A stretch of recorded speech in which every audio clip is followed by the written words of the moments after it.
กินข้าวนอกบ้านแล้วเนี่ย มีจังกันอยู่ด้วยหมูกินจังห เป็น มู มดกับผู้นี้ก็มาไม่ได้กันนะ จังหมูจังหมูกินจังหมูจะได้มันมีแบบเลยอยู่แล้วหมักเส้นหนาแล้วแดงก็มีสีกันไม่เลยดำอันนี้เด็ดปักปาดีเลยอยากดูหนังซอสตัวดี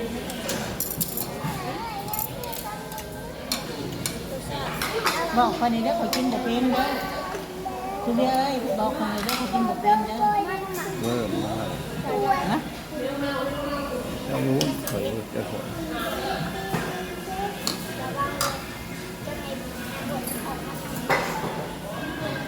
จะแม่ดีไปดี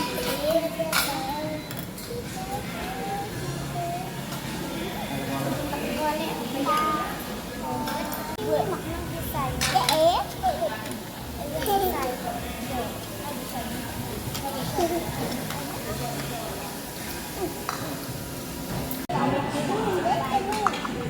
ซีนดาดนอกบ้านได้หมดเลยได้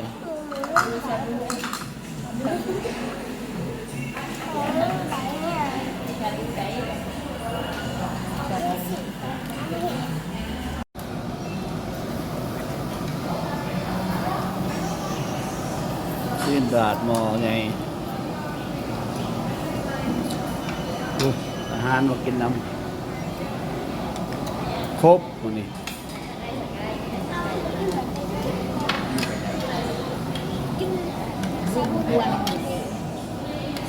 วันนี้ก็สุดเยอะ ใส่อาหาร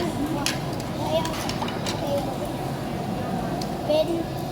สิ้นด่านนอกบ้านเด้อมันเด้อ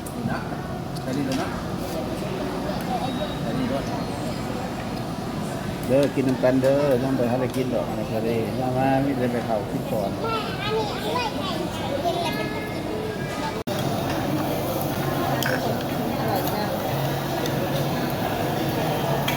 เด้อมาเด้อ ถ้าพวกร้านข้าวแม่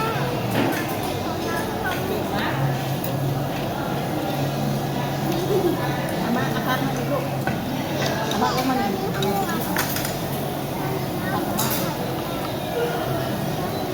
บำรุงบำรุง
เชื่อห้องไห้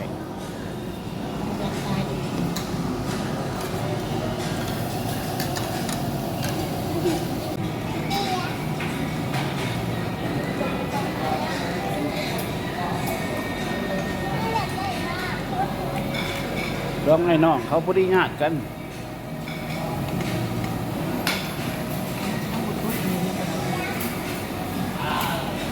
ญาติหมอญาญาติผัวญา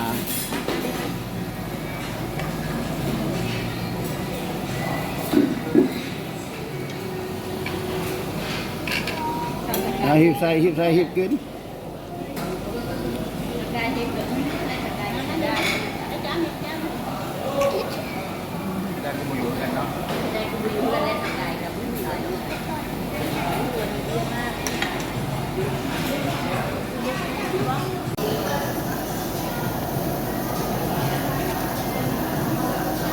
บิ่งตักให้มันพักกะหล่ เจ้าก็ตั้งให้มันตักกินพักเล็กน้อยมันหายแล้วได้หนามันงอมันหายปูตักพักให้มันหาย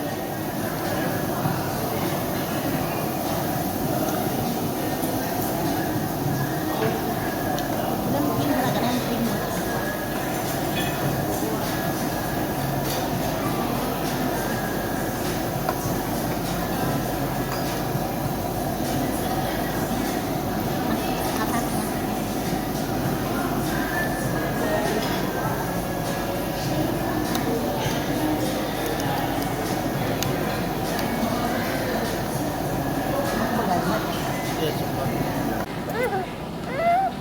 ไม่อยากกินอ่ะ ำฮะ ไม่อยากกินเฮ้ย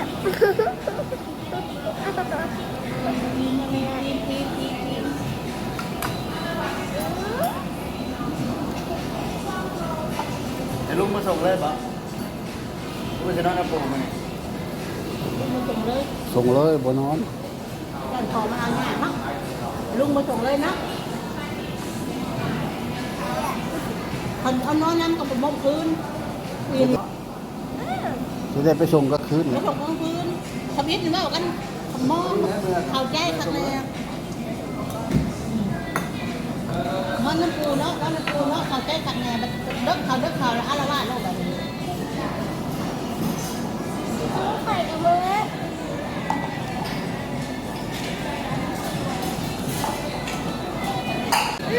ดีแล้วนี่เขานอกบ้านกันเด้อมดได้เท่าก็อิ่มแล้วร้านก็อิ่มแล้วโคให้อิ่มก่อนหมูคนนี้เนี่ยอิ่มก่อนหมูคนนี้